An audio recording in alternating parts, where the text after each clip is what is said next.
ಕೆಲವು ಟೈಮ್ ಹೊಳೆ ದಾಟ್ತಿರ್ಲಿಲ್ಲ ಅಂದ್ರೆ ಏನಕ್ಕೆ ಅಂದ್ರೆ ಈ 2 ದಿನದ್ದು 3 ದಿನದ್ದು ಮರಿ ಹಾಕಿದ ಆನೆಗಳು ಇರ್ತಿದ್ವು. ಅವನ್ನ ಈಜಿಸ್ಕೋಕಾಗಲ್ಲ ಅಷ್ಟು. ಸರ್ ಆನೆ ಮೂವ್ಮೆಂಟ್ ಆಗೋ ಟೈಮಲ್ಲಿ ನೀವು ಓಡಿಸ್ಬೋದೇ ಹೊರತು ಆನೆ ನಾನು ಹೋಗೋದೇ ಇಲ್ಲ ಜಪ್ಪೆ ಅಂತ ನಿತ್ರೆ ಆನೆನ ಅಲ್ಲಾಡ್ಸಕ್ಕಾಗಲ್ಲ. ಈಗ ಆನೆ ಹಗ್ಲು ಹೋಗೋದೇ ಇಲ್ಲ, ಸಂಜೆ ಆದ್ಮೇಲೆ ಸ್ವಲ್ಪ ಜಾಗ ಖಾಲಿ ಮಾಡ್ತವೆ, ಜಾಗ ಚೇಂಜ್ ಮಾಡೋಣ, ನೀರು ಕುಡಿಯೋಣ ಅನ್ನೋ ಮೂವ್ಮೆಂಟ್ ಇರುತ್ತೆ. ಬಾ ನೋಡೋಣ ಏನು ಮಾಡುತ್ತೆ ಅಂತೇಳಿ ಆ ಸೋಲಾರ್ ಫೆನ್ಸ್ನ ದಾಟ್ಬಿಟ್ಟು ಅದೇ ಸಿಲ್ವರ್ ಮರದ ಹತ್ರ ನಿಂತ್ಕೊಂಡ್ರು. ಅದೇ ಸಿಲ್ವರ್ ಮರದ ಹತ್ರ ನಿಂತ್ಕೊಂಡಾದ್ಮೇಲೆ ಆನೆ ಬಂದ್ಬಿಟ್ಟು ನಮ್ಮ ಸ್ಮೆಲ್ ತಗೊಂಡು ಇಲ್ಲಿ ನಿಂತ್ಕತ್ತು. ಒಂದು 200 ಮೀಟ್ರಲ್ಲಿ ನೀವು ಇರ್ತೀರಿ ಅಂದರೆ ಅಲ್ಲಿಂದ ನಿಮ್ಮನ್ನು ನೋಡಿ ಅಟ್ಟಿಸ್ಕೊಬಂತು ರ್ಯಾಶ್ ಆಗಿರೋ ಆನೆ ಅಂದರೆ ಆ ಜಾಗನ ಮಾತ್ರ ಟಾರ್ಗೆಟ್ ಮಾಡಿರುತ್ತೆ. ಆನೆ ಯಾವ ಕಡೆಯಿಂದ ಬಂತು ಅಂತ ನಾನು ಒಬ್ಬನೇ ನೋಡಿರೋದು. ಇವ್ರೇನಾದ್ರೂ ಆ ಕಡೆಗೆ ಓಡಿದ್ರೆ ಆನೆಗೆ ಸಿಗಾಕಳ್ತಿದ್ರು. ಬಾಂಬ್ ಎಸೆಯಕ್ಕೆ ಹೋಗಿ ಕೈಯಲ್ಲೇ ಹೊಡೆದು ಕೈದು 3 ಪೀಸ್ ಆಗಿತ್ತು. ಆನೆ ಬಾಂಬ್ ಬರ್ತಿದ್ವು ಅವಾಗ, ಆನೆಗೋಸ್ಕರನೇ ತಯಾರು ಮಾಡ್ತಿದ್ದು ಬಾಂಬು, ಸ್ವಲ್ಪ ಸೌಂಡ್ ಜಾಸ್ತಿ. ಅದು ನಾಡ ಬಾಂಬ್ ಟೈಪು. ಇದು ತುರುವೇಕೆರೆಯಲ್ಲಿ 2003ರಲ್ಲಿ ಇಲ್ಲಿ ಉಮ್ಳಿಬೆಟ್ಟ ಕಾರ್ಯಾಚರಣೆ ಮುಗಿಸ್ಕೊಂಡು ಹೋಗ್ತಾರೆ. ಕಾರ್ಯಾಚರಣೆ ಆಗ್ತಾನೆ ಮುಗ್ದಿರುತ್ತೆ. ಕುಮಾರಶೇಖರ ಆನೆ ಬುದ್ಧಿನೂ ಕಲ್ತಿರುತ್ತೆ. ಅವನು ಇಲ್ಲಿಂದ ಕ್ಯಾಂಪ್ ಖಾಲಿ ಮಾಡ್ತಾರೆ. ಒಂದು ವಿಚಾರ ಅಂದರೆ ನಾಯಿ ಇದ್ದಾಗಲೇ ಆನೆಗಳು ಜಾಸ್ತಿ ಮನುಷ್ಯನ ಸಾಯಿಸಿರೋದುಂಟು. ನಾಯಿನ ಕಂಡ್ರೆ ಆನೆಗಾಗಲ್ಲ, ಈ ನಾಯಿ ಬಗ್ಲಿ ಡಿಸ್ಟರ್ಬ್ ಮಾಡ್ತವೆ. ಅವಾಗೆಲ್ಲ ನೀವು ಬುದ್ಧಿ ಕಲಿಸುವಾಗ ಕ್ರಾಲ್ಗಿಂತ ಹಗ್ಗದಲ್ಲಿ ಕಟ್ಟಾಕಿನೇ ಕಲಿಸಿರೋದು ಜಾಸ್ತಿ. ನೀವು ಅಬ್ಸರ್ವ್ ಮಾಡಿ, ಬಲರಾಮ, ಗಜೇಂದ್ರ, ಭರತ, ಹರ್ಷ, ವಿಕ್ರಮ ಇರ್ತಾರೆ. ಗಜೇಂದ್ರಗೆ ಆ ಮನುಷ್ಯ ಬ್ಯಾಲೆನ್ಸ್ ತಪ್ಪು ಬಿದ್ದೋಗ್ಬಿಡ್ತಾರೆ. ಗಜೇಂದ್ರ ಇನ್ನೇನು ಅವ್ರ ಮೇಲೆ ಕಾಲಿಡಬೇಕು, ಕಾಲಿಡೋ ಟೈಮಲ್ಲಿ ಉಳ್ಳು ಹೋಯ್ತಾರೆ. ಎಲ್ಲ ಲೈವಲ್ಲಿ ನೋಡ್ತಿದ್ದಂಗೆನೆ ಬೆಳಗ್ನಳ್ಳಿ ಕಾಡಲ್ಲೇ. ಹಾಂ ಸರ್. ಸರ್ ಭರತ ಫುಲ್ಲು ಏಜ್ ಆಗುತ್ತೆ. ಏಜ್ ಆಗಿ ಒಂದೇ ಜಾಗದಲ್ಲಿ ಕಟ್ಟಿ ಲಾಸ್ಟಿಗೆ ಏಜ್ ಆಗಿದಾಗ ಸ್ವಂತ ಮಾವುತ ಗಿಣಿಯನ್ನೇ ಕೊಂದ್ಬಿಡುತ್ತೆ. ಕಟ್ಟಾಕಿ ಮಸ್ತಿ ಬರುತ್ತೆ. ಮಸ್ತಿ ಬಂದಾದಮೇಲೆ ಒಂದೇ ಜಾಗದಲ್ಲಿ ಕಟ್ಟಾಕ್ತಾರೆ. ಅಲ್ಲಿಗೆ ವಯಸ್ಸು ಹೆಚ್ಚಾಗಿರುತ್ತೆ. ಇದು ಸ್ವಲ್ಪ ಏನೋ ಅವರು ಡ್ರಿಂಕ್ಸ್ ಮಾಡ್ತಿರ್ಲಿಲ್ಲ, ಗಿಣಿಯ ಜಾಸ್ತಿ ಕುಡಿತಾ ಇರಲಿಲ್ಲ. ಆದ್ರೂ ಅವ್ರನ್ನ ಕೊಂದು ಬೆನ್ನು ಮೂಳೆ ಎಲ್ಲ ಮುರಿದು ಸಾಯಿಸ್ಬಿಡುತ್ತೆ. 2 ಭಾಗ ಸಿಗ್ದಾಕಿರುತ್ತೆ. ಹೌದು, ಭರತನೇ. ಅದಾದಮೇಲೆ 1 ವರ್ಷನೇನೋ ಇದ್ದು ಸತ್ತೋಗುತ್ತೆ. ಅಲ್ಲಿ ಯಾರು ಕೇರ್ ಮಾಡಲ್ಲ, ಸ್ವಲ್ಪ ಲೇಜಿ ಬಿಡ್ತಾರೆ. ಆವಾಗ ಸತ್ತೋಗುತ್ತೆ. 2 ಭಾಗ ಗೊತ್ತಿಲ್ಲ, 2 ಭಾಗ ಮಾಡಿರುತ್ತೆ. ಅವರು ಏನೋ ಬೇಡಿ ಬಿಚ್ಚಕ್ಕೆ ಹೋದಾಗಲೋ ಅಥವಾ ಮೇವು ಹಾಕೋ ಟೈಮಲ್ಲೋ ಏನೋ ಇದಾಗಿ ಕೋಪ ಬಂದು ತುಳಿದು ಕಾಲು ಮೆಟ್ಟಿ ಎತ್ತಿರೋದು ಅದು ಫುಲ್ ಸಿಕ್ಕೊಂಡಿರುತ್ತೆ. ಗಣಪತಿನೂ ಸತ್ತೋದ್ರು. ಗಿಣಿಯ ಒಂದು ಆನೆ ಬಿದ್ದಿದ್ದ ಟೈಮಲ್ಲಿ ವಿಷ್ಣು ಆನೆ 1.5 ಕೊರೆ ಆನೆ ಬಿದ್ದಿದ್ದ ಟೈಮಲ್ಲಿ ಆನೆ ಎದ್ದಾಗ ಅದು ಫೈಟಿಂಗ್ ಇರುತ್ತೆ. ಆ ಗಜೇಂದ್ರ ಪಕ್ಕದಲ್ಲಿರುತ್ತೆ. ಗಜೇಂದ್ರ ಪಕ್ಕದಲ್ಲಿದ್ದಾಗ ಮೇಲಿದ್ದಿದ್ದು ಕಾವಾಡಿ ಹೋಗ್ತಾರೆ ಗಜೇಂದ್ರಗೆ. ಆ ಮನುಷ್ಯ ಬ್ಯಾಲೆನ್ಸ್ ತಪ್ಪು ಬಿದ್ದೋಗ್ಬಿಡ್ತಾರೆ. ಗಜೇಂದ್ರ ಇನ್ನೇನು ಅವ್ರ ಮೇಲೆ ಕಾಲಿಡಬೇಕು, ಕಾಲಿಡೋ ಟೈಮಲ್ಲಿ ಉಳ್ಳು ಹೋಯ್ತಾರೆ. ಎಲ್ಲ ಲೈವಲ್ಲಿ ನೋಡ್ತಿದ್ದಂಗೆನೆ ಬೆಳಗ್ನಳ್ಳಿ ಕಾಡಲ್ಲೇ ಆನೆ ಎದ್ದೇಳುತ್ತೆ. ಆನೆ ಎದ್ದಾಗ ರ್ಯಾಶ್ ಆಗಿ ಫೈಟೆಲ್ಲ ಆಗುತ್ತೆ.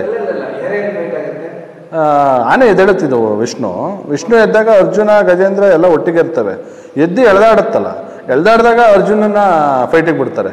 ಸ್ವಲ್ಪ ಅರ್ಜುನ ಹೊಡೆದು ಹೆದರಿಸಿದ ಟೈಮಲ್ಲಿ ಗಜೇಂದ್ರ ಗಾಬರಿ ಆಗುತ್ತೆ. ಗಜೇಂದ್ರ ಈಗ ಮುಂದಕ್ಕೆ ಕಟ್ಟಿರ್ತಾರೆ, ನನಗೆಲ್ಲಿ ಬಂದು ಚುಚ್ಚುತ್ತಂತ ಆನೆ ಸ್ವಲ್ಪ ಗಾಬರಿ ಆದಾಗ ಈ ಬ್ಯಾಲೆನ್ಸ್ ತಪ್ಪಿಬಿಟ್ಟು ಬಿದ್ದೋಗ್ಬಿಡ್ತಾನೆ ಮನುಷ್ಯ. ಬಿದ್ದೋದಾಗ ಈ ಗಜೇಂದ್ರ ಎತ್ತಿ ಕಾಲಿಡಬೇಕು, ಇನ್ನೇನೋ ಆ ಮನುಷ್ಯನ ಮೇಲೆ ಹಿಡಿದ್ಬೇಕು. ಜಸ್ಟ್ ಮಿಸ್ಸು, ನಾವು ಕಣ್ಣಾರೆ ನೋಡಿದ್ದದು. ಉಳ್ಳು ಹೋಗ್ಬಿಡ್ತಾರೆ. 1-2-3 ಉಳ್ಳು ಹೋದಾಗ ಅದು ಪಾಸ್ ಆಗ್ತಾರೆ. ಇಲ್ಲ ಅಲ್ಲಿ ಪಾದನೇ ಇಟ್ಬಿಡೋದು. ಅದು ಅವತ್ತು ಉಳಿದಿದೆ ಪುಣ್ಯ ಆ ಮನುಷ್ಯ. ಗಜೇಂದ್ರ ಆನೆ ಕಾವಾಡಿಗ ಯಾವ ಆನೆನೂ ಕೊಟ್ಟಿಲ್ಲ ಅನ್ಸುತ್ತೆ ಸರ್. ಅವರೆಲ್ಲ ನೋಡಿಲ್ಲ. ಹಳೆ ಟೀಮ್ ಅದಂತಾರೆ ಸರ್. ಬಂದಿದ್ದ ತಕ್ಷಣ ಹಗ್ಗ ಹೊಡಿತಿದ್ದು. ಹಗ್ಗ ಹೊಡಿಯೋಕೆ 1-2 ದಿನ 3 ದಿನ ಕುದ್ದೂಸ್ ಅಂತ ಇದ್ರು, ಅಕ್ರಮಮ್ಮ ಇದ್ರು, ಎಲ್ಲ ಇದ್ರು. ಅವ್ರು ಹಗ್ಗ ಹೊಡಿಯೋದ್ರಲ್ಲಿ ಏನು 3-4 ದಿನಕ್ಕೆ ಹಗ್ಗನೇ ಹೊಡೆದ್ಬಿಡೋರು. ಅವಾಗ ಒಂದಾನೆಗೆ ಬಳಸಿದ್ದಾಗನೇ ಇನ್ನೊಂದಾನೆಗೆ ಬಳಸ್ತಿರ್ಲಿಲ್ಲ ಸರ್. ಅವಾಗ ಸೆಣಬ್ತಾರೆ ಅವರು, ಸೆಣಬ್ ಬಂದ್ಬಿಡೋದು. ಸೆಣಬ್ ಬಂದ ತಕ್ಷಣ ಹಗ್ಗ ಹೊಡಿಯೋದೇ ಕೆಲಸ. ಇವಾಗ ಅಂದರೆ ಒಂದಾನೆ ಅದೆಲ್ಲೋ ಹಿಡಿದಿರ್ತಾರೆ, ಆನೆ ಹಗ್ಗನೇ ಬಳಸ್ತಾರೆ. ಆಮೇಲೆ ರೆಡಿಮೇಡ್ ಹಗ್ಗಗಳಿದ್ದಾವೆ. ರೆಡಿಮೇಡ್ ಹಗ್ಗ ಹಾಕ್ತಿರ್ಲಿಲ್ಲ. ಯಾಕೆ ಹಾಕ್ತಿರ್ಲಿಲ್ಲ ಅಂದರೆ ಎಳೆಯ ಟೈಮಲ್ಲಿ ಹೀಟ್ ಬಂದು ಊತ ಬರುತ್ತೆ ಅಂತ. ವೈರ್ ಹಗ್ಗ ಸೆಣಬನ್ನೇ ಏನಕ್ಕೆ ಬಳಸ್ತಾರೆ ಅಂದರೆ ಆನೆಗೆ ಗಾಯ ಆಗಲ್ಲ. ಅವಾಗೆಲ್ಲ ನೀವು ಬುದ್ಧಿ ಕಲಿಸುವಾಗ ಕ್ರಾಲ್ಗಿಂತ ಹಗ್ಗದಲ್ಲಿ ಕಟ್ಟಾಕಿನೇ ಕಲಿಸಿರೋದು ಜಾಸ್ತಿ. ನೀವು ಅಬ್ಸರ್ವ್ ಮಾಡಿ, ಬಲರಾಮ, ಗಜೇಂದ್ರ, ಭರತ, ಹರ್ಷ, ವಿಕ್ರಮ ಅವಕ್ಕೆಲ್ಲ ಹಿಂದ್ಗಡೆ ಕಾಲ ಹತ್ರ ಕೊರೆದು ಇದು ಗಾಯ ಆಗಿ ಕೊಳ್ತೋಗಿರೋದು ಉಂಟು. ಕೊಳ್ತು ರಿಕವರಿ ಆಗಿರೋದು ಇವತ್ತು ಕಲೆಗಳಿದ್ದಾವೆ ಆನೆಗಳಲ್ಲಿ. ನೀವು ಹೋದಾಗ ನೋಡಿ. ಹಗ್ಗ ಹಾಕಿ ಕಟ್ಟಿಬಿಟ್ರೆ ಮಳೆ ಇದು ಎಲ್ಲೆಲ್ಲ ಅದು ಪಸ್ ಬಂದು ಹಗ್ಗ ಹಾಕಿರುತ್ತೆ ಸುತ್ತ ಕಟ್ಟಿ. ಆಮೇಲೆ ಕ್ರಾಲ್ಗಿಂತ ಮುಂಚೆ ಮಾತು ಕಲಿಸ್ತಿದ್ದ ಹಂಗೆ ಅಲ್ವ ಸರ್, ಫೋಟೋಸ್ ಇದ್ದಾವೆ ಮನೇಲಿ. 2 ಮರಕ್ಕೆ ಕಟ್ಟಿಬಿಟ್ರೆ ಅವಕ್ಕೆ ಅದೇ ರೀತಿ ಮಾತು ಕಲಿಯೋವರೆಗೂ 5-6 ತಿಂಗಳು ಹಗ್ಗ ಬಿತ್ತನೇ ಇರಲಿಲ್ಲ. ಹಾಗೆ ಎಷ್ಟೋ ಆನೆಗಳು ಸತ್ತೋಗಿದ್ದಾವೆ. ಇವಾಗ ಆದರೆ ಕ್ರಾಲು ಅವಕ್ಕೇನು ಹಗ್ಗ ಕಟ್ಟಲ್ಲ, ಆದರೆ ಕ್ರಾಲಿಲ್ಲ. ಹಂಗಾಗಿ ಆನೆಗಳನ್ನ ಬುದ್ಧಿ ಕಲಿಯೋ ಟೈಮಲ್ಲೇ ಸತ್ತೋಗಿರೋದು ಹೆಚ್ಚು. ಸರ್ ನಮ್ಮ ಜೊತೆ ನನ್ನ ಕಸಿನ್ ಒಬ್ಬರು ಇದ್ದಾಗ ಇಲ್ಲಿ ನಾವು ಸಂಜೆ ಆದರೆ ಇಲ್ಲ ಯಾರು ಸೇರ್ಕೊಂಡು ಈ ಕಡೆ ಊರವರು ಯಾರು ಬಂದಾಗ ನಾವು ಮಾತುಕತೆ ಮಾಡ್ತಾಯಿರ್ತೀವಿ, ಚೆನ್ನಾಗಿದೆಯಲ್ಲ ಅಂತೇಳಿ ನಮ್ಮ ಪಾಡಿಗೆ ನಾವು ಮನೆ. ಆ ಟೈಮಲ್ಲಿ ಹಿಂಗೆ ಮಾತಾಡ್ತಿರ್ಬೇಕಾದ್ರೆ ಒಂದು ಸರ್ಕ್ ಅಂತ ಸೌಂಡ್ ಆಯಿತು. ಈ ಆನೆ ಟಾರ್ ರೋಡಲ್ಲಿ ಯಾವುದ್ರ ಪಾದ ಇದೆಯಲ್ಲ, ಮರಳು ಮತ್ತು ಟಾರ್ ಇದೆಯಲ್ಲ, ಅದು ಸರ್ಕ್ ಅಂತ ಹಿಂಗೆ ಸೌಂಡು ಬರ್ತಿರೋ ಸೌಂಡ್ ಆಯಿತು. ಸೌಂಡ್ ಆದಮೇಲೆ ನಾನು ಆನೆ ಬರ್ತಿದೆ ನೋಡೋಣ ಔತ್ಕೊಳ್ಳೋಣ ಅಂತೇಳಿ ನೋಡಿ ಜಸ್ಟ್ ಆ ಬೇಲಿ ಒಳಗಡೆ ಔಟ್ ಸೋಲಾರ್ ಇದೆಯಲ್ಲ ಅಂತ ನಾವು ಔತ್ಕೊಂಡ್ವಿ. ಸೋಲಾರ್ ಇದೆಯಲ್ಲ, ಸೋಲಾರ್ ಸೈಡ್ ನಿಂತ್ಕೊಂಡ್ವಿ. ಇದು ಬಂದಾದ್ಮೇಲೆ ನಮ್ಮ ಸ್ಮೆಲ್ ಹಿಡಿತು ಗಕ್ಕನಂಗೆ ನಿಂತ್ಕೊಂಡಾದ್ಮೇಲೆ ಇವನೇನು ಮಾಡ್ದ, ಜೊತೆ ಇದ್ದವನು ನಿಲ್ಲು ಅಂತಿದ್ದೀನಿ. ಅವನು ಹೆದರ್ಬಿಟ್ಟು ಏನು ಮಾಡ್ದ, ಕೈ ಎಳ್ಕೋದ. ಕೈ ಎಳ್ಕೋಬೇಕಾದ್ರೆ ನಾನೇನು ಮಾಡಿದೆ, ಚೂ ಅಂತ ಕಿರಿತೆ. ಅದು ಫುಲ್ ಚಾರ್ಜ್ ಮಾಡ್ತೇ ಬಂತು. ಸೋಲಾರ್ನೇ ಮುರ್ಕೊಂಡು ನಾನು ಕೂಗ್ದೆ, ಹೆದರ್ಕೊಂಡು ಓಡ್ಲಿ ಆನೆ ಅಂತ ಕೂಗ್ದೆ. ಅಂತ ಕೂಗ್ತೀವಿ, ಫುಲ್ ಕೂಗಾಟ್ಬಿಡ್ತೀವಿ ಅಂತ ಅಂದರೆ ಆ ನಾಯಿ ಚೂ ಬಿಟ್ವಿ ಅಂತ ಹೇಳಿದ್ರೆ ಆನೆಯಾರು ಹೆದರಿಕೊಳ್ಳಿ ಅಂತ ಒಂದು ವಿಚಾರ. ಅಂದರೆ ನಾಯಿ ಇದ್ದಾಗಲೇ ಆನೆಗಳು ಜಾಸ್ತಿ ಮನುಷ್ಯನ ಸಾಯಿಸಿರೋದುಂಟು. ನಾಯಿನ ಕಂಡ್ರೆ ಆನೆಗಾಗಲ್ಲ. ಈ ನಾಯಿ ಬಗ್ಲಿ ಡಿಸ್ಟರ್ಬ್ ಮಾಡ್ತವೆ. ನಾಯಿ ನಟಿಸಿದ್ರೆ ನಾಯಿ ಬರೋದು ಓನರ್ ಹತ್ರನೇ. ನಾಯಿ ನಟಿಸಿದ್ರೆ ಆ ನಾಯಿ ಬರೋದು ಅವನು ಯಾರು ಯಜಮಾನ ಇರ್ತಾನೆ ಅವನ ಹತ್ರನೇ. ಆ ಬಂದಾಗ ನಾಯಿ ತಪ್ಪಿಸ್ಕೊಬಿಡ್ತವೆ, ಈ ಯಜಮಾನ ನೋಡ್ದಾಕುತ್ತೆ. ಈ ಥರ ಸುಮಾರು ಇನ್ಸಿಡೆಂಟ್ ಆಗಿದ್ದಾವೆ. ಈ ಸಿಂಗಲ್ ತೋಟದ ಮನೆಗಳಲ್ಲಿ ಅಲ್ಲಿ ಇದ್ದವರು, ಮತ್ತು ಆನೆ ತೋಟ ಪಾರ ಇದಾರಲ್ಲ, ಮೆಣಸಿನ ಪಾರದವರು, ಅವ್ರದೆಲ್ಲ ಸತ್ತೋಗಿರೋದು ಇದೇ ಥರ. ನಾಯಿ ಸಾಕೊಂಡಿರ್ತಾರೆ, ಆನೆ ಬಂದ ತಕ್ಷಣ ಚೂ ಬಿಡ್ತಾರೆ. ಆ ಆನೆ ಅಟ್ಟಿಸ್ಕೊಬರುತ್ತೆ ನಾಯಿನ. ಅದು ಇವನೆಲ್ಲಿದ್ದ ಅಲ್ಲಿಗೆ ಬರುತ್ತೆ, ಆಗಿದ್ದವನ್ನ ಚಾರ್ಜ್ ಮಾಡುತ್ತೆ. ಲಾಸ್ಟ್ ಇನ್ನೊಂದೇನು ಅಂದರೆ, ಆನೆಗಳು ಏನು ನೀವು ನೋಡ್ತೀವಿ ಟಾರ್ಗೆಟ್ ಮಾಡ್ತವೆ, ಆ ಜಾಗದವರೆಗೂ ಬಂದು ಕೂಗ್ಬಿಟ್ಟು ಒದಿತವೆ. ಅದಾದ್ಮೇಲೆ ಬೆರ್ಸಲ್ಲ. ಸಫಾರಿ ಹೋಗಿ ಗಿಲ್ಲಿಡುತ್ತೆ. ಅದೇನಕ್ಕೆ ಅಂದರೆ ಲಾಸ್ಟ್ ಆ ಸಿಟ್ಟನ್ನ ಹೊರಹಾಕೋದು. ಅದಾದ್ಮೇಲೆ ಮತ್ತೆ ಚಾರ್ಜ್ ಮಾಡಲ್ಲ. 100ಕ್ಕೆ ಎಲ್ಲ ಆಗಿರ್ಬೋದು, ನೀವು ಒಬ್ಸರ್ವ್ ಮಾಡಿ. ಫೈನಲ್ ಮೂಮೆಂಟ್ ನೀವು ಆ ಜಾಗದಲ್ಲಿ ನಿಂತಿದ್ದೀರಿ, ಆ ಜಾಗದಿಂದ ನೀವು ಬೇರೆ ಓಡಿದ್ರಿ, ಆ ನಿಂತಿದ್ದ ಜಾಗಕ್ಕೆ ಮಾತ್ರ ಟಾರ್ಗೆಟು. ಅದ್ರ ದಾಟಿದ ಮೇಲೆ ಟಾರ್ಗೆಟ್ ಅಲ್ಲ. ಕೆಲವೇನಾಗುತ್ತೆ, ಒಂದು 5 ಹೆಜ್ಜೆ ಬರ್ತವೆ. 5 ಹೆಜ್ಜೆ ಬಂದಾಗ ಜನ ಓಡೋಕ್ಕಾಗ್ದಲ್ಲೇ ಸಿಗಾಕೋಣದು. ಈಗ ಅಪ್ಪಾಜಿದ ಇನ್ಸಿಡೆಂಟ್ ನೋಡಿದ್ವಲ್ಲ, ಅದು ವಿಡಿಯೋ ಆಗಿದೆ. ಅದು ಫುಲ್ ಟಾರ್ಗೆಟ್ ಮಾಡಿದ್ದೇ ಬಂದಿದ್ದು. ಲಾಸ್ಟ್ ಮೂಮೆಂಟ್ ಅದು. ಅಪ್ಪ ಕಾಡಿಗೆ ಇಳಿದಿದ್ಕೋ, ಆನೆ ಕಾಡಿಗೆ ಹೋಗಿದ್ಕು ಸರಿ ಆಯಿತು. ಅದೇ ಇನ್ನೊಂದು 5 ಹೆಜ್ಜೆ ಅಪ್ಪನೇ ಮುಂದೆ ಓಡಿದ್ರೆ ಅದು ಎಡಭಾಗ ಇಳಿದ್ಬಿಟ್ಟು ಹೋಗ್ಬಿಡೋದು. ಸರ್, ತುರುವೇಕೆರೆಯಲ್ಲಿ 2003ರಲ್ಲಿ ಇಲ್ಲಿ ಉಮ್ಳಿಬೆಟ್ಟ ಕಾರ್ಯಾಚರಣೆ ಮುಗಿಸ್ಕೊಂಡು ಹೋಗ್ತಾರೆ. ಕಾರ್ಯಾಚರಣೆ ಆಗ್ತಾನೆ ಮುಗ್ದಿರುತ್ತೆ. ಕುಮಾರಶೇಖರ ಆನೆ ಬುದ್ಧಿನೂ ಕಲ್ತಿರುತ್ತೆ. ಅವನು ಇಲ್ಲಿಂದ ಕ್ಯಾಂಪ್ ಖಾಲಿ ಮಾಡ್ತಾರೆ. ಈ ಬನ್ನೇರ್ಘಟ್ಟದಿಂದ ಒಂದು 5 ಆನೆ ಹಿಂಡು ತುರುವೇಕೆರೆ, ದಾಬಾಸ್ಪೇಟೆ ಆ ಕಡೆ ಎಲ್ಲ ಬಂದ್ಬಿಡ್ತವೆ. ಆವಾಗ ಇಲ್ಲಿಂದ ಅಪ್ಪಾಜಿನ ಕರೆಸ್ಕೊಳ್ತಾರೆ. ಆ ಕರೆಸ್ಕೊಳ್ಳೋ ಟೈಮಲ್ಲಿ ಆನೆನ ಬನ್ನೇರ್ಘಟ್ಟಕ್ಕೆ ವಾಪಸ್ ಕಳಿಸೋ ಟೈಮಲ್ಲಿ ಅಪ್ಪಂಗೆ ಆನೆ ಬಾಂಬ್ ಬರ್ತಿದ್ವು. ಅವಾಗ ಆನೆಗೋಸ್ಕರನೇ ತಯಾರು ಮಾಡ್ತಿದ್ದು ಬಾಂಬು, ಸ್ವಲ್ಪ ಸೌಂಡ್ ಜಾಸ್ತಿ. ಅದು ನಾಡ ಬಾಂಬ್ ಟೈಪು, ಇದು ಅಟಾಮ್ ಬಾಂಬ್ ಬರುತ್ತಲ್ಲ ಆನೆ ಬಾಂಬ್. ಇವರು ಡಿಪಾರ್ಟ್ಮೆಂಟ್ ಅವರೇ ಇಶ್ಯೂ ಮಾಡ್ತಿದ್ರು. ಆನೆ ಪಾರ ಅಂತ ಇದ್ರು. ಈಗ RRT ETF ಈ ಥರ ಇಲ್ಲ. ಒಂದೊಂದು 3 ಹಳ್ಳಿಯಿಂದ ಒಂದು ಕ್ಯಾಂಪ್ ಮಾಡ್ಕೊಂಡು ಅವರಿಗೆ ಡೈಲಿ ವೈಸ್ 200 ರೂಪಾಯಿ 300 ರೂಪಾಯಿ ಕೊಡೋರು. ಆನೆ ಕ್ಯಾಂಪು, ಆನೆ ಕ್ಯಾಂಪ್, ಆನೆ ಕಾಯೋದು. ಸಂಜೆ ಆದರೆ ಹಳ್ಳಿಗಳಿಗೆ ಬರ್ದಂಗೆ ದಾಟಿ ಬರ್ದಂಗೆ, ಇಂಬ್ಳಿಬೆಟ್ಟ ಕೂರ್ಗ್ ಬಾರ್ಡ್ರಿಂದ ನಮ್ಮ ಕಡೆಗೆ ಬರ್ದಂಗೆ ಕ್ಯಾಂಪ್. ಅವರು ಅಲ್ಲೇ ಒಂದು ಬಿಡಾರ ಹುಡ್ಕೊಂಡು ನೈಟೆಲ್ಲ ಕಾಯ್ದು ಆನೆ ಬಂದರೆ ಕಳಿಸ್ತಿದ್ರು. ಆ ಥರ ಕ್ಯಾಂಪ್ ಇವಾಗೆಲ್ಲ ಪಟಾಕಿನ ಇಶ್ಯೂ ಮಾಡ್ತಿದ್ರು.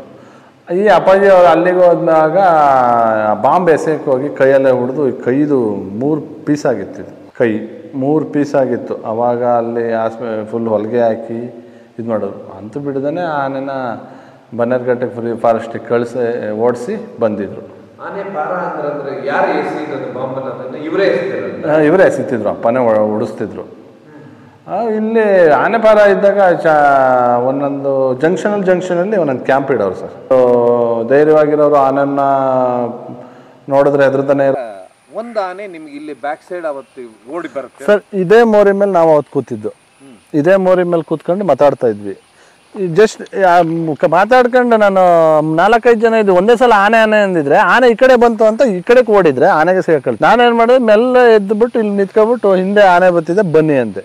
ಆ ಆನೆ ಹೊರಟು ಉಮ್ಳಿ ಬೆಟ್ಟ ದಾಡ್ತಾನೆ ಈ ಭಾಗದಲ್ಲಿ ಇದೇ ರೋಡಲ್ಲಿ ಬರ್ತಾ ಇರೋದು, ರೋಡಲ್ಲಿ ನಡ್ಕೊಂಡು. ಆ ರೋಡಲ್ಲಿ ನಡ್ಕೊಂಡು ಬಂದಿದ ತಕ್ಷಣ ನಾನೇನಾದ್ರು ಈ 5 ಜನದಲ್ಲಿ ಗಾಬರಿಯಾಗಿ ಆನೆ ಬಂತು ಅಂದಿದ್ರೆ ಆನೆ ಯಾವ ಕಡೆಯಿಂದ ಬಂತು ಅಂತ ನಾನು ಒಬ್ಬನೇ ನೋಡಿರೋದು. ಇವ್ರೇನಾದ್ರು ಆ ಕಡೆಗೆ ಓಡಿದ್ರೆ ಆನೆಗೆ ಸಿಗಕಳ್ತಿದ್ರು. ಆಮೇಲೆ ಎದ್ದು ಕೂಲಾಗಿ ಆನೆ ಇದೆ ಹಿಂದೆ ಅಂತೇಳಿ ಈ ಜಾಗಕ್ಕೆ ಬಂದು ನಿಂತ್ಕೊಂಡೆ. ಇಲ್ಲಿಗೆ ಬಂದು ನಿಂತ್ಕೊಂಡೆ. ಬೈಕ್ ಅಲ್ಲೇ ಇತ್ತು, ನೀವು ಕಾರ್ ನಿಲ್ಸಿದ್ರಲ್ಲ ಅಲ್ಲೇ ಬೈಕ್ ಇತ್ತು. ಬಂದು ಬೈಕ್ನ ಹಿಂಗೆ ನೋಡಿದಾಗ ನಾನು ಬೈಕ್ ಚಾರ್ಜ್ ಮಾಡುತ್ತೆ ಅಂತೇಳಿ ಕೂಗಾದ್ಮೇಲೆ ಹೋಯ್ತು. ಅಲ್ಲ, ನಿಮ್ಮ ಪ್ರಕಾರ ಏನಂತೀರಾ? ಸುಮಾರು ಜನ ಸಾಯುವುದು ಅವಸರಕ್ಕೆ ಅಂತ, ಆನೆ ಬಂತು ಅಂತ ಹೇಳಿ. ಹೌದು ಸರ್, ಹೌದು. ಅವಾಗ ಏನು ರಿಯಾಕ್ಟ್ ಮಾಡಬೇಕು ಸರ್? ಏನಿಲ್ಲ, ಆನೆನ ದಿನ ಈಗ ನಾವಾದರೆ ಒಂದು ದಿನ ನೋಡ್ತೀವಿ ಅನ್ಕೊಳ್ಳೋಣ. ನಾವಾದರೆ 3 ದಿನಕ್ಕಂತೂ ಒಂದು ಸಲ ಆನೆ ನೋಡ್ತೀವಿ. ಆನೆನೇ ನೋಡ್ದಿದ್ದವರು ಸಡನ್ನಾಗಿ ಆನೆ ಸಿಕ್ಕಿದಾಗ ಫಸ್ಟು ಧೈರ್ಯ ಕಳ್ಕೊಬಾರ್ದು. ಅಲ್ಲಿ ಏನಾಗುತ್ತೆ, ಅವರು ಅಂತಲ್ಲ, ನಮಗೆ ಕೆಲವು ಟೈಮ್ ಅಂದಿದೆ ಕಾಲೇ ಓಡೋಕ್ಕಾಗಲ್ಲ, ಸೊಂಟನೇ ಬರಲ್ಲ. ಅವಾಗ ಏನು ಮಾಡ್ಬೇಕಾದ್ರೆ ಧೈರ್ಯವಾಗಿ ಇದು ನಡ್ಕೊ, ಧೈರ್ಯ ಬೇಕು. ಧೈರ್ಯ ಅಂದರೆ ಎಲ್ಲೋ ನೆಗೆಯೋಕ್ಕೋ ಇನ್ನೊಂದು ಮರ ಹತ್ತಕ್ಕೋ ಅಲ್ಲ, ಧೈರ್ಯ ಅಷ್ಟೇ. ನಾನು ಆನೆ ಅಲ್ವಾ, ನಾನು ಬದುಕ್ತೀನಿ. ಅಯ್ಯೋ ಆನೆ ಸಿಕ್ತು ನನ್ನ ಸಾಯ್ಸೋಕ್ಕೆ ಬಂದೈತೆ ಅನ್ನೋಕ್ಕಿಂತ ಅದ್ರ ಪಾಡಿಗೆ ಅದು ಹೋಗುತ್ತೆ, ನಮ್ಮ ಪಾಡಿಗೆ ನಾವಿದ್ರೂ ಆಗುತ್ತೆ. ಫಸ್ಟ್ ಮಾಡಬೇಕಾಗಿರೋದು ಆ ನಿಂತಿರೋ ಜಾಗದಿಂದ ಸ್ವಲ್ಪ ಜಾಗ ಚೇಂಜ್ ಮಾಡೋದು ಒಳ್ಳೆಯದು. ಯಾಕೆಂದರೆ ಆನೆ ಟಾರ್ಗೆಟ್ ಮಾಡೋದು ಒಂದು 200 ಮೀಟ್ರಲ್ಲಿ ನೀವು ಇರ್ತೀರಿ ಅಂದರೆ ಅಲ್ಲಿಂದ ನಿಮ್ಮನ್ನು ನೋಡಿ ಅಟ್ಟಿಸ್ಕೊಬಂತು ರ್ಯಾಶ್ ಆಗಿರೋ ಆನೆ ಅಂದರೆ ಆ ಜಾಗನ ಮಾತ್ರ ಟಾರ್ಗೆಟ್ ಮಾಡಿರುತ್ತೆ, ಆ ಜಾಗನ ಮಾತ್ರ ನೀವು ಪ್ಲೇಸ್ನ ಟಾರ್ಗೆಟ್ ಮಾಡುತ್ತೆ. ಇಲ್ಲಿಂದ ರ್ಯಾಶ್ ಆಗಿ ಬಂದು ನೀವು ನಿಂತಿರೋ ಜಾಗನ ಒದ್ದು ಒಂದು ಗೀಳು ಇಟ್ಬಿಡುತ್ತೆ. ನೀವು ಆ ಜಾಗದಿಂದ ಚೇಂಜ್ ಆಗಿರ್ಬೇಕಷ್ಟೆ. ಇಲ್ಲಿ ಇದು ಹೆಚ್ಚು ಕಡಿಮೆ ಇದಾಗೋದೊಂದು 5-6 ವರ್ಷದ ಇದೇ ಜಾಗದಲ್ಲಿ ನಿಂತಿರ್ತೀವಿ. ಮಾತಾಡ್ತಾ ಇದ್ದಾಗ ಸೇಮ್ ಅದೇ ಕಾಡಲ್ಲಿ ಇರುತ್ತೆ. ಸಿಂಗಲ್ ಕೋರೆ ಆನೆ, ಕಾಲಲ್ಲಿ ಅದ್ರದ್ದು ಇದು ಗಂಟಿರುತ್ತೆ. ಗಂಟು ಗಾಯ ಆಗಿ ಅದು ಪಸ್ಸಂಗಾಗಿ ಕಿವಾಗಿರುತ್ತೆ. ಅದು ಮೋಸ್ಟ್ಲಿ ಹುಳನೇ ಆಗಿತ್ತೆ ಅನಿಸುತ್ತೆ. ಆ ಆನೆ ಈ ಕಡೆ ಇತ್ತು, ಸ್ವಲ್ಪ ರೋಗ್ಸ್ ಆಗಿತ್ತು. ಗಾಯ ನೋವಿಗೆ ಅಟ್ಟಿಸ್ಕೊಳ್ಳೋದು, ದನ ಬೆರೆಸೋಡೋದು, ನಾಯಿನ ಬೆರೆಸೋಡೋದು ಅದೆಲ್ಲ ಮಾಡ್ತಿರುತ್ತೆ. ಈ ಬರ್ತಾ ಇರ್ಬೇಕಾದ್ರೆ ಈ ಚಪ್ಪಲಿ ಸೌಂಡ್ ಥರ ಸೌಂಡ್ ಬಂತು. ಚಪ್ಪಲಿ ಸೌಂಡ್ ಥರ ಸೌಂಡ್ ಬಂದಾಗ ನಾನೇನು ಮಾಡಿದೆ, ನನ್ನ ಜೊತೆ ನನಗೆ ಆನ್ ಬಂತು, ನೀನು ಹೆದರು ಬೇಡ, ಬಾ ನೋಡೋಣ ಏನು ಮಾಡುತ್ತೆ ಅಂತೇಳಿ ಆ ಸೋಲಾರ್ ಫೆನ್ಸ್ನ ದಾಟ್ಬಿಟ್ಟು ಅದೇ ಸಿಲ್ವರ್ ಮರದ ಹತ್ರ ನಿಂತ್ಕೊಂಡ್ರು. ಅದೇ ಸಿಲ್ವರ್ ಮರದ ಹತ್ರ ನಿಂತ್ಕೊಂಡಾದ್ಮೇಲೆ ಆನೆ ಬಂದ್ಬಿಟ್ಟು ಇಲ್ಲಿ ನಮ್ಮ ಸ್ಮೆಲ್ ತಗೊಂಡು ಇಲ್ಲಿ ನಿಂತ್ಕತ್ತು. ಇಲ್ಲಿ ನಿಂತ್ಕೊಂಡಾದ್ಮೇಲೆ ಅದನ್ನು ಸುಮ್ಮನೆ ನಿಂತ್ಕತ್ತು, ನಾವು ಸುಮ್ಮನೆ ನಿಂತ್ಕೊಂಡ್ವಿ. ಲಕ್ಷ್ಮಿ ನನ್ನ ಜೊತೆ ಇದ್ದವನು ಬಾ ಹೋಗೋಣ ಅಂತ ಕೈ ಇಟ್ಕ ಹೇಳ್ದ. ಹೋಗ್ಬೇಕಾದ್ರೆ ನಾವು ಕೂಗಾಟ್ವಿ, ಚೂ ಅಂತ ಕೂಗಿದ್ವಿ. ಕೂಗಿದ ತಕ್ಷಣ ಇದೇನು ಮಾಡ್ತು, ಸೋಲನ್ ಮುರ್ಕೊಂಡು ನಮ್ಮ ಹತ್ರಕ್ಕೆ ಬಂತು. ಆಮೇಲೆ ನಾವು ಹೋಗಿ ಆ ಬಸ್ ಸ್ಟ್ಯಾಂಡ್ ಒಳಗಡೆ ಕೂತ್ಕೊಂಡ್ವಿ. ಹಂಗೆ ಆನೆಗಳು ಕೆಲವು ಟೈಮು ನೀವು ಮತ್ತೆ ಗೀಳಿಡ್ತು. ನಾವೇನು ಕೂತಿದ್ವಿ ಆ ಜಾಗಕ್ಕೆ ಬಂದು ಗೀಳಿಡ್ತು. ಏನಂದ್ರೆ ಅಲ್ಲಿಗೆ ಫೈನಲ್ ಅದು ಅಲ್ಲಿ ಸಿಟ್ಟು ತೀರಿಸ್ತು. ಅವದ್ದು ಗಿಡನ ಮುರಿದು ಏನಾರ ಒಂದು ರೂಪಕ್ಕೆ ತೀರಿಸ್ಕೊಳುತ್ತೆ. ಆ ಜಾಗದಲ್ಲಿ ನಾವಿರಬಾರ್ದು. ಕೆಲವು ಟೈಮ್ ಏನಾಗುತ್ತೆ, ನಮ್ಮ ನಾಯಿಗಳಿರ್ತವೆ. ಈ ನಮ್ಮ ನಾಯಿಗಳಿದ್ದಾವೆ ಏನು ಮಾಡ್ತವೆ, ಹೋಗಿ ಅದಕ್ಕೆ ಬೊಗಳೋಕೆ ಸ್ಟಾರ್ಟ್ ಆಯ್ತವೆ. ಅದಕ್ಕೆ ಇನ್ನೂ ರ್ಯಾಶ್ ಮಾಡುತ್ತೆ. ಅವಾಗ ಇನ್ನೂ ಮತ್ತೆ ರ್ಯಾಶ್ ಆಗಿ ಫಸ್ಟಿಂದ ಚಾರ್ಜ್ ಮಾಡಕ್ಕೆ ಬಂದಾಗ ಓನರ್ ಹತ್ರಕ್ಕೆ ಬರುತ್ತೆ. ಓನರ್ ಹತ್ರಕ್ಕೆ ಬಂದಾಗ ಓನರ್ ಸಿಗಾಕೊಳ್ತಾನೆ. ಜಾಗನೇ ಟಾರ್ಗೆಟ್ ಮಾಡಿರುತ್ತೆ. ಹಾಗೆ ನೀವು ಹೇಳ್ತಾ ಇದ್ರಲ್ಲ ಆಗ ಸರ್, ಅದೇ ರೀತಿ ಆದಾಗ ನೀವು ಹೇಳಿದ್ರ ಯಾವುದೋ ಒಂದು ಘಟನೆ ಆಯ್ತಿಲ್ಲ ಅಂತ ಹೇಳಿ, ಏನಾಗಿತ್ತು? ಆನೆ ಇದೇ ಥರ ಮಳೆಗಾಲ, ನಾನು ಕಾಲೇಜಿಗೆ ಹೋಗ್ತಿದ್ದೆ. ನಮ್ಮ ಅಣ್ಣ ಡಿಪ್ಲೊಮಾ ಮಾಡ್ತಿದ್ರು, ಅದು ಮುಗ್ದಿತ್ತು, ಬಂದಿದ್ರು. ಅಪ್ಪ ಆನೆ ಓಡಿಸೋ ಎಸ್ಟೇಟಲ್ಲಿ ನಿಂತ್ಬಿಟ್ಟು ಹೋಗು. ಏನಾಯಿತು, ಈ ಬೆಳಗಿನ ಜಾವ ಆನೆ 6 ಗಂಟೆಗೆ ನಾನು ದಾಟಬೇಕು ಅಂತ ಉಮ್ಳಿ ಬೆಟ್ಟಕ್ಕೆ ಬಂದರೆ ಸ್ವಲ್ಪ ಈ ಮರಿಗಳು ಬರೋದು ಲೇಟ್ ಆಗುತ್ತಲ್ಲ, ಈ ಚಿನ್ನಾಟ ಆಡ್ಕೊಂಡು ಬರ್ಬೇಕಲ್ಲ ಮರಿಗಳು. ಅಲ್ಲೊಂದು ಗದ್ದೆ ಸಿಕ್ಕಿದ್ರೆ ಗದ್ದೆಲಿ ಹೊಳ್ಕಾಡಿ, ಇಲ್ಲೊಂದು ತೋಟದಲ್ಲಿ ಮಾರೋಕೆ ಮೈ ಉಜ್ಜಿ ಎಲ್ಲ ಬರೋದು ಲೇಟ್ ಆಯ್ತಲ್ಲ. ಆವತ್ತಿನ ದಿನ ಒಂದು 9 ಗಂಟೆ ಆಗೇ ಬಿಡ್ತು. ಜನಗಳು ಓಡಾಡೋ ಸ್ಟಾರ್ಟ್ ಆದರೂ ಆಚೆಗೆ ದಾಟಕ್ಕಾಗಲಿಲ್ಲ. ಇಲ್ಲೇ ಸ್ಟಾಕ್ ಆದವು, ಎಲ್ಲಿ IBC ಎಸ್ಟೇಟ್ ಒಳಗಡೆ. ಇನ್ನು ಮಧ್ಯಾಹ್ನದವರೆಗೂ ಜನ ಓಡಾಡೋದೆಲ್ಲ ಮುಗಿದ ಮೇಲೆ ಸಂಜೆ ಆನೆ ಓಡಿಸೋ ಕಾರ್ಯಾಚರಣೆ. ಆನೆನೇ ಯಾವ ಥರ ಓಡಿಸ್ಬೇಕು ಅಂದರೆ, ಜನಗಳು ಓಡಾಡಿ ಮುಗ್ದಾದ್ಮೇಲೆ ಒಂದು 4-5 ಗಂಟೆಗೆ ಆನೆ ಓಡಿಸ್ಬಿಡೋಣ ಅಂತ ಪ್ಲ್ಯಾನ್ ಮಾಡ್ಕೋತಾರೆ ಡಿಪಾರ್ಟ್ಮೆಂಟ್ ಅವರು. ಅಪ್ಪಾಜಿಯವ್ರು ಮಾಡ್ತಿದ್ದೆ ಹಂಗೆ. ಸಂಜೆ ಮೇಲೆ ಆನೆ ಮೂವ್ಮೆಂಟ್ ಆಗ್ತವೆ. ಸರ್, ಆನೆ ಮೂವ್ಮೆಂಟ್ ಆಗೋ ಟೈಮಲ್ಲಿ ನೀವು ಓಡಿಸ್ಬೋದೇ ಹೊರ್ತು ಆನೆ ನಾನು ಹೋಗೋದೇ ಇಲ್ಲ ಜಪ್ಪೆ ಅಂತ ನಿಂತರೆ ಆನೆನ ಅಲ್ಲಾಡ್ಸೋಕ್ಕಾಗಲ್ಲ. ಏನು ಹೇಳ್ತೀರಾ? ಹೌದು. ಈಗ ಆನೆ ಹಗಲು ಹೋಗೋದೇ ಇಲ್ಲ, ಸಂಜೆ ಆದಮೇಲೆ ಸ್ವಲ್ಪ ಜಾಗ ಖಾಲಿ ಮಾಡ್ತವೆ, ಜಾಗ ಚೇಂಜ್ ಮಾಡೋಣ, ನೀರು ಕುಡಿಯೋಣ ಅನ್ನೋ ಮೂಮೆಂಟ್ ಇರುತ್ತೆ. ಅವಾಗ ಓಡಿಸ್ಬೋದೇ ವಿನ ಇಲ್ಲ ಎಲ್ಲ ರೌಂಡ್ ಆಗ್ತವೆ ಅಷ್ಟೇ. ಈ ಕಡೆ ಪಟಾಕಿ ಹೊಡೆದ್ರೆ ಅಲ್ಲಿಗೆ ಹೋಗಿ ನಿಲ್ತವೆ, ಆ ಕಡೆಯಿಂದ ಪಟಾಕಿ ಹೊಡೆದ್ರೆ ಇಲ್ಲಿಗೆ ಬಂದು ನಿಲ್ತವೆ. ಆನೆ ಓಡಿಸೋದು ಸಂಜೆ ಆದಮೇಲೆ ಅವು ಮೂಮೆಂಟ್ ಆಗಬೇಕು, ಅದಕ್ಕೆ ನಾವು ಪುಷ್ ಮಾಡಬೇಕು ಆನೆ ಓಡಿಸೋದಾದರೆ. ನಾನು ಇನ್ನೊಂದು ವಿಡಿಯೋ ಕಳಿಸ್ಕೊಡ್ತೀನಿ ನಿಮಗೆ. ನಮ್ಮ ಕೆಂಚಮ್ಮನ ಹೊಸಕೋಟೆಯಿಂದ ಸಕಲೇಶ್ಪುರ ಭಾಗಕ್ಕೆ ದಾಟಿದ್ದ ಆನೆಗಳು, ಹೆಣ್ಣಾನೆ ಹಿಂಡು, ಅದರೊಂದು ಗಬ್ಬುದ ಆನೆ ಎಲ್ಲ ಇದರದ್ದು ಒಂದು ವಿಡಿಯೋ ಕಳಿಸ್ಕೊಡ್ತೀನಿ ನಿಮಗೆ. ಹಂಗೆ ಇಲ್ಲಿ ಸ್ಟೇ ಮಾಡಿಬಿಟ್ರು ಅವತ್ತು. ಹುಂಬ್ಳಿ ಬೆಟ್ಟಕ್ಕೆ ದಾಟೋಕ್ಕಾಗಲಿಲ್ಲ, ಹೊಳೆ ತುಂಬಿತ್ತು. ಆಮೇಲೆ ಕೆಲವು ಟೈಮು ಹೊಳೆ ದಾಟ್ತಿರ್ಲಿಲ್ಲ ಅಂದರೆ ಏನಕ್ಕೆ ಅಂದರೆ ಈ 2 ದಿನದ್ದು 3 ದಿನದ್ದು ಮರಿ ಹಾಕಿದ ಆನೆಗಳು ಇರ್ತಿದ್ವು, ಅವನ್ನ ಈಜಿಸ್ಕೋಕಾಗಲ್ಲ ಅಷ್ಟು ದೂರ. ಅಷ್ಟು ಯೋಚನೆ ಮಾಡುತ್ತೆ. ಹೌದು ಸರ್. ಹೋಗಿ ಹುಂಬ್ಳಿ ಬೆಟ್ಟದಲ್ಲಿ ಮರಿ ಹಾಕಿದ್ರೆ ಒಂದೊಂದು 15 ದಿನ 20 ದಿನ ದಾಟೇ ಬರ್ತಿರ್ಲಿಲ್ಲ. ಅಲ್ಲೇ ಏನಾದ್ರು ತಿನ್ಕೊಂಡು ಅಲ್ಲೇ ವಾಸ ಮಾಡ್ಕೊಂಡಿರುತ್ತವೆ. ಅಂದ್ರೆ ಯಾವುದು ಮರಿ ಹಾಕಿದ್ದ ತಾಯಿ ಆನೆ. ಗಂಡಾನೆಗಳು ಜೊತೆ ಇರ್ತವೆ ಅವು ಸರ್. ಮರಿ ಹಾಕೋ ಟೈಮಲ್ಲಿ ಗಂಡಾನೆಗಳು ಹೆಣ್ಣಾನೆ ಜೊತೆ ಸೇರೋದಲ್ಲ, ಡಿಸ್ಟರ್ಬೇ ಮಾಡಲ್ಲ. ಮತ್ತು ಗಂಡನೇ ಹೆಣ್ಣಾನೆ ಸೇರಿಸೋದು ಇಲ್ಲ, ಮರಿಗೆ ತೊಂದರೆ ಕೊಡುತ್ತೆ ಅಂತ. ಆ ಥರ ಎಲ್ಲ ಇದೆ ಆನೆಗಳಲ್ಲಿ. ಅವು ಗ್ರೂಪೇ ಬೇರೆ ಮಾಡ್ತವೆ. ಮರಿ ಹಾಕ್ತೀವಿ ಅಂದ ತಕ್ಷಣ ಹುಂಬ್ಳಿ ಬೆಟ್ಟಕ್ಕೆ ದಾಟಿ ಒಂದು ಮರಿ ಹಾಕೋದು, ಅದನ್ನು ಆರೈಕೆ ಮಾಡಿ 15 ದಿನ ಆಮೇಲೆ ಕರ್ಕೊಬರೋದು ಉಂಟು.